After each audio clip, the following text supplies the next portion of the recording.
The Meaning of Masonry by W. L. WILMSHURST. Foreword. Freemasonry has had many great scholars who devoted their time and talents to the philosophical exposition of the character of the craft, the meaning of craft symbols, and the religious aspects of the fraternity. Albert Pike, Robert Freak Gould, Fort Newton, Albert Gallatin Mackey, and W. L. WILMSHURST. Walter Leslie WILMSHURST, 1867–1939, was a mystic with the practical knowledge and profound understanding of the religions of the world. The Meaning of Masonry discloses the real purpose of modern Freemasonry and clearly states the true body of teaching and practice concerning the esoteric meanings of Masonic ritual. Freemasonry is based on the three great principles: brotherly love, relief, and truth. Over the years, brotherly love and relief have been so stressed that the craft is in serious danger of becoming primarily a social and charitable organization. Truth, the most difficult principle to recognize and thus the most difficult to achieve, has long been neglected. WILMSHURST carefully places his designs upon the trestle board to build his thesis that the alpha and omega of Freemasonry is not the repetition of the ritual nor the safeguarding of secrets, but the regeneration of the brethren. This book implores the reader to learn to see in Freemasonry something more than a parochial system enjoining elementary morality, performing perfunctory and insignificant rites, and serving as an agreeable accessory to social life. The greater system of spiritual doctrine contained in the rituals is strongly emphasized. The Meaning of Masonry was written with the view toward promoting a deeper understanding of the fraternity, and this goal has been achieved. The ideals of the Masonic fraternity have a wide appeal to the best instincts of men, and the craft has become one of the greatest social institutions in the world. In this new Aquarian age, when many individuals and groups are working in various ways for the eventual restoration of the mysteries, an increasing number of aspirants are beginning to recognize that Freemasonry may well be the vehicle for this achievement. We have here a sincere effort by a learned and earnest brother to point to the source of Masonic light in elegant, and at times profound, language. They who look with him may enjoy the same felicity. The great value of this book is that it was written by one who sets an example for all masters of lodges. His was a soul filled with the wonder of wisdom, strength, and beauty. In these pages, he whispers the password to those of us who still clamor at the gate, enabling us to enter that inner chamber where we can join the true initiates and share experiences now veiled from all but a handful of brethren. Alan Boudreau, Ph.D. Curator and Librarian, Grand Lodge of Free and Accepted, July, 1980. Masons of the State of New York.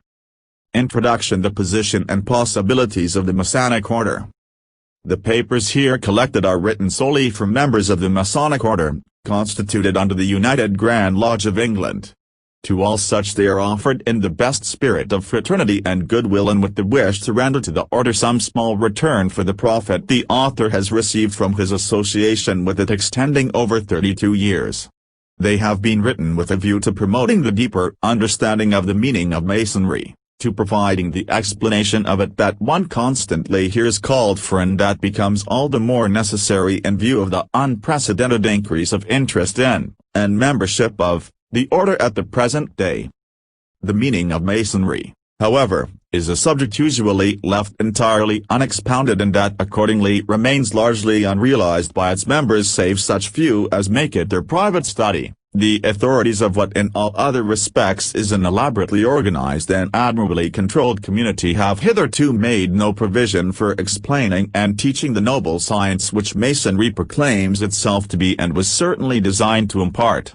It seems taken for granted that reception into the order will automatically be accompanied by an ability to appreciate forthwith and at its full value all that one there finds.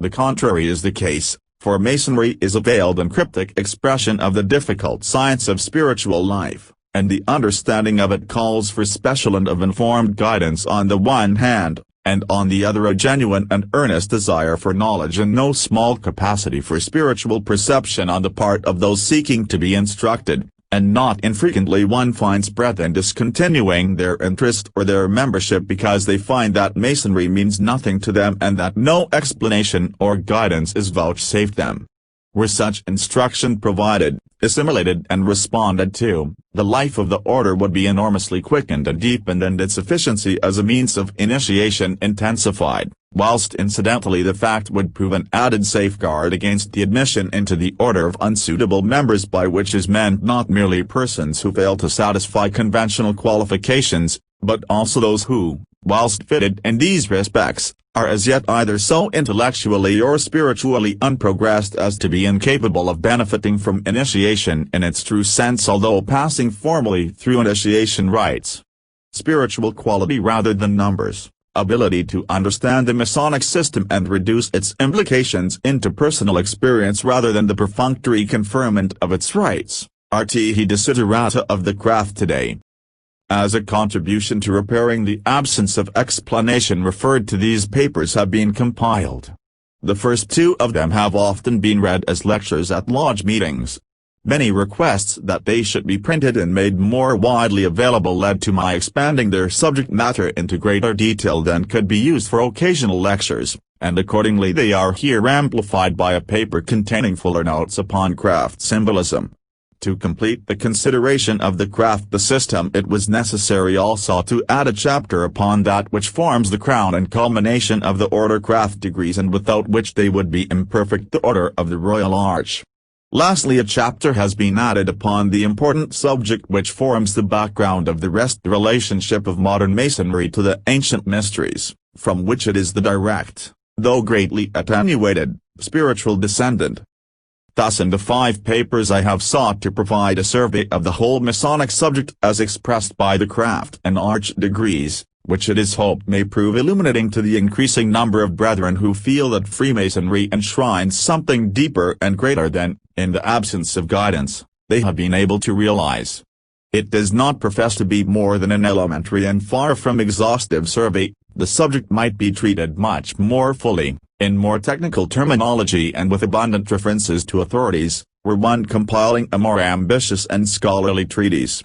But to the average Mason such a treatise would probably prove less serviceable than a summary expressed in as simple and untechnical terms as may be and unburdened by numerous literary references. Some repetition, due to the papers having been written at different times, may be found in later chapters of points already dealt with in previous ones, though the restatement may be advantageous in emphasizing those points and maintaining continuity of exposition. For reasons I've explained in the chapter itself, that on the Holy Royal Arch will probably prove difficult of comprehension by those unversed in the literature and psychology of religious mysticism. If so, the reading of it may be deferred or neglected. But since a survey of the Masonic system would, like the system itself, be incomplete without reference to that supreme degree, and since that degree deals with matters of advanced psychological and spiritual experience about which explanation must always be difficult, the subject has been treated here with as much simplicity of statement as is possible, and rather with a view to indicating to what great heights of spiritual attainment the craft degrees point as achievable,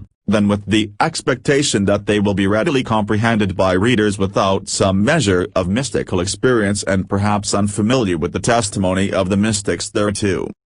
Purposely these papers avoid dealing with matters of craft history and of merely antiquarian or archaeological interest. Dates, particulars of Masonic constitutions, historical changes and developments in the external aspects of the craft, references to old lodges and the names of outstanding people connected there with these and such like matters can be read about elsewhere. They are all subordinate to what alone is of vital moment and what so many brethren are hungering for: knowledge of the spiritual purpose and lineage of the order and the present-day value of rites of initiation. In giving these pages to publication, care has been taken to observe due reticence in respect of essential matters. The general nature of the Masonic system is, however, nowadays widely known to outsiders and easily ascertainable from many printed sources, whilst the large interest in and output of literature upon mystical religion and the science of the inward order life during the last few years has familiarized many with the subject, of which, as is shown in these papers, Masonry is but a specialized form.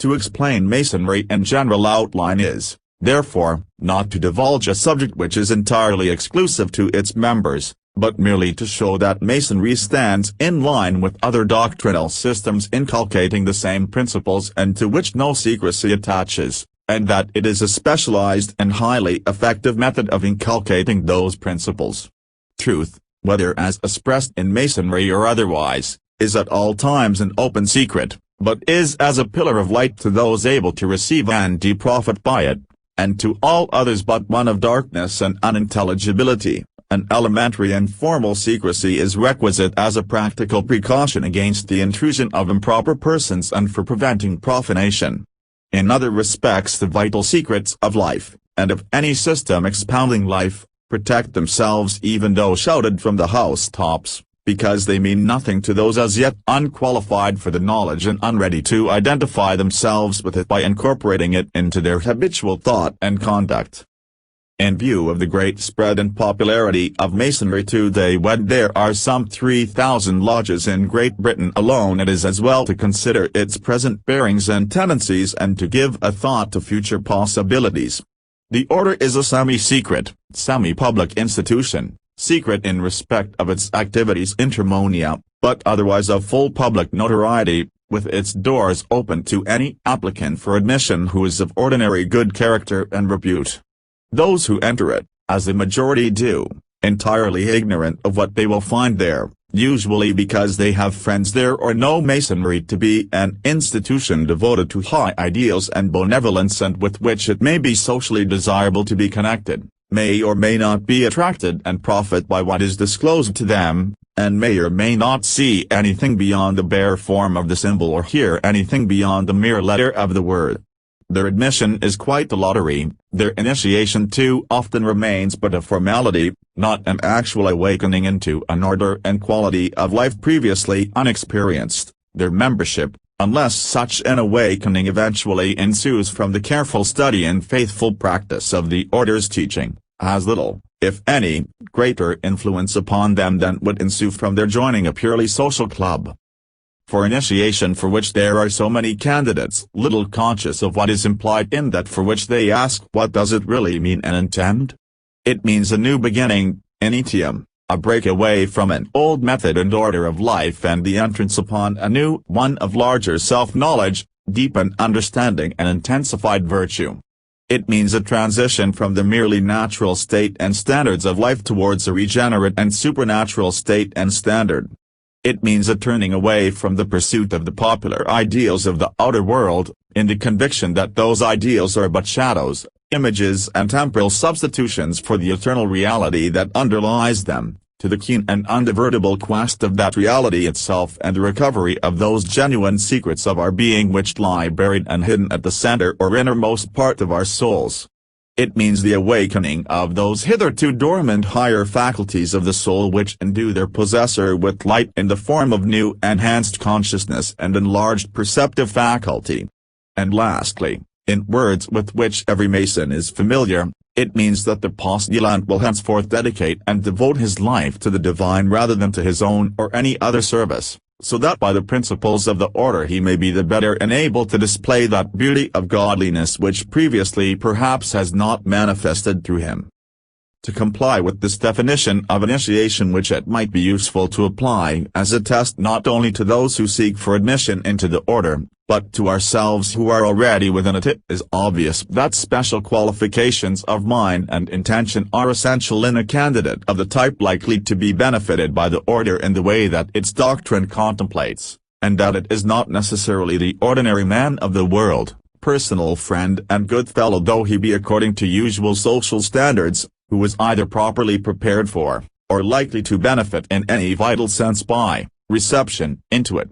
The true candidate must indeed needs be, as the word candidus implies, a white man, white within as symbolically he is white vestured without, so that no inward stain or soiler may obstruct the dawn within his soul of that light which he professes to be the predominant wish of his heart on asking for admission, whilst, if really desirous of learning the secrets and mysteries of his own being, he must be prepared to divest himself of all past preconceptions and thought habits and, with childlike meekness and docility, surrender his mind to the reception of some perhaps novel and unexpected truths which initiation promises to impart and which will more and more unfold and justify themselves within those, and those only, who are